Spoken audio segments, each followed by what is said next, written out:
meron ditong ano, dumayo sa atin taga Cainta Rizal. Okay na to eh. Kamitin na lang natin na putol na tornilyo dito. Welding yan. Welding, diba? Pagkatapos welding yun, tinugtukan natin ang alin, palamigin natin yan. Okay na yan, baklas na yan. Ayan, isang tornilyo na naputol sa panggilid, dinayo pa tayo. From Cainta Rizal. Okay. Nakachamba na naman tayo ng ano, naputol na tornilyo.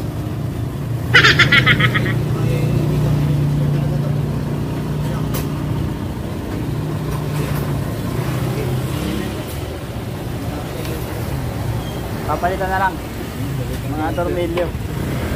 Ganyan din. Ilang piraso ba? Lahat na ba? Oo, lahat na sana sir. Kaya may back. Discount. Palitan na lang. Ganito, saka ito. Tapos kulang ng ano sir eh. Kulang ng gitna? Oo, yung malaki. Yun lang. Laglag sa biyahe. Ito lang ako meron. Itong tatlong medyo maiksi dito, di ba? Yan. Yan, tatlong maiksi. Tapos itong medyo mahaba.